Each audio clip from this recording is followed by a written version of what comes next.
गुरुची ओळखच काय आहे? जो मुक्ती मिळवून देईल तो गुरु. जर मुक्ती हे ध्येय नसेल तर तुम्हाला कसं माहीत की तुम्ही कोणत्या सद्गुरूंची सेवा करून आलात? खूप सद्गुरू फिरतायत. सद्गुरू तर आता स्वस्त शब्द झालाय. ज्याला पाहावं तोच आपल्या नावापुढे लावतोय. तुम्हाला कळणार कसं की तुम्ही कुणाची सेवा करून आलात? सद्गुरूची ओळखच कशी करणार सांगा?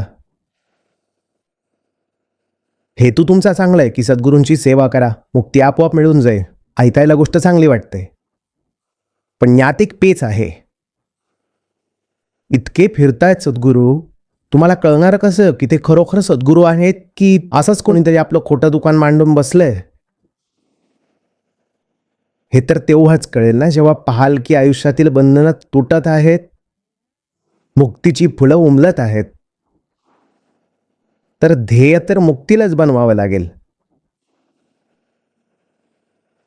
सद्गुरूची सेवा करून मुक्ती मिळत नाही. जो मुक्ती मिळवून देतो त्याचं नाव सद्गुरू आहे. मुक्ती केंद्रस्थानी आहे. सद्गुरूची व्याख्या मुक्तीवरून येईल. मुक्ती सद्गुरूवरून येणार नाही. केंद्रस्थानी नेहमी मुक्तीला ठेवा. ज्याला आज तुम्ही सद्गुरू समजत आहात, जर तुम्हाला असं दिसून आलं की त्यांच्यासोबत वेळ घालवला, त्यांची गोष्ट ऐकली, तरी मनाचं ओझं वाढतच चाललंय, बंधनं वाढतच चालली आहेत, अंधार आणि अज्ञान दूर होत नाहीये. जा गुरु से भ्रम ना मिटे, भ्रांति न जीव का जाए, ता गुरु झूठा जानिये, त्यागत देर न लाए. ज्या गुरुसोबत राहून मनाचा अंधार दूर होत नसेल, भ्रम तुटत नसतील, भ्रांती मिटत नसेल, तर क्षण देखील लावू नये त्यांना सोडण्यात. लगेच सोडा.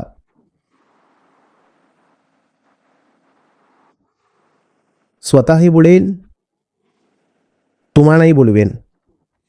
पण हा गुरुचा गोरखधंदा धोकादायक आहे. यापासून जरा जपून राहा, खूप जपून राहा.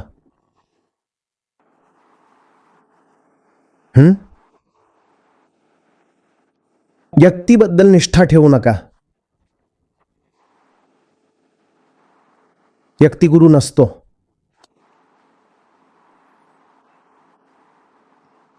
तीन दिवसांपासून तुम्ही सर्वजण गुरु उपासना करता. जेव्हा मी प्रवेश करतो, तुम्ही करता, तुमच्यासोबत मी देखील करतो. हे आसन गुरूंचं आहे. जोपर्यंत ही व्यक्ती या लायकीची आहे की यावर बसू शकेल याचं ऐका. ज्या दिवशी ही व्यक्ती या लायकीची राहणार नाही की इथे बसून या पदाला न्याय देऊ शकेल, याचा अजिबात ऐकू नका.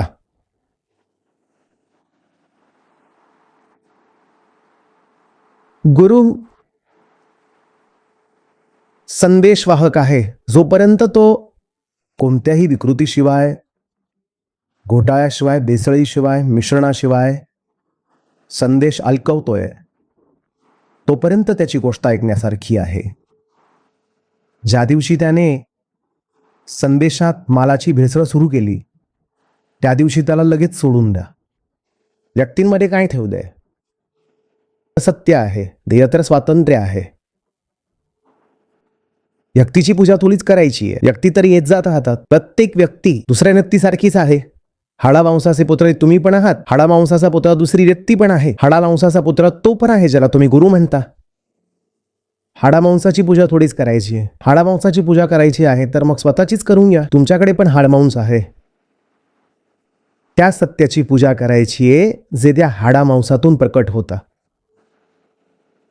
हाडामांसातून ते सत्य येणं बंद झालं. राम राम. किंवा असं आढळलं की कधी येतच नव्हतं, भ्रमामुळे कोणाचं तरी ऐकत होता. त्यागत देर न लाए. राम राम.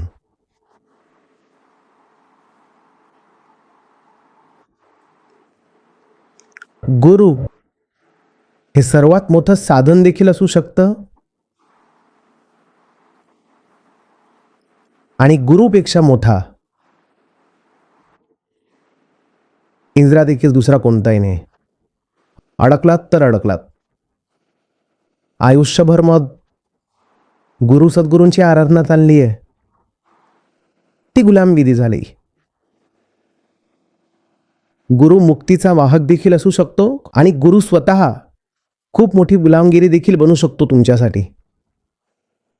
बहुतांश वेळा गुरुच्या नावावर गुलामगिरीच मिळते. मेंदू ठप्प केला जातो. विचार करण्याची क्षमताच मंदावते. विचार करण्याची, समजून घेण्याची शक्तीच खराब होऊन जाते. चांगले चांगले लोक जाऊन सत्संगात प्रवचनांमध्ये बसतात आणि त्यानंतर मूर्खपणाच्या गोष्टी सुरू करतात. अंधश्रद्धाळू होऊन जातं. तर म्हणूनच मी सांगतोय की हा जो गुरु सद्गुरूचा गोरखधंदा आहे यापासून सावधच राहा. सतत तपासत राहा. आणि काय तपासायचे? मुक्ती मिळते की नाही, बंधनं तुटतायत की नाही, अंधार दूर होतोय की नाही, ज्या गोष्टी आधी समजत नव्हत्या त्या समजतायत की नाही, हा निकष आहे, हा मापदंड आहे. नाहीतर मग पुन्हा सांगतोय, कोणत्याही माणसाची पूजा थोडीच करायची आहे की महाराज महाराज महाराज तुमचे पाय कुठे आहेत. का पाया पडायचंय भाऊ पुन्हाच्या?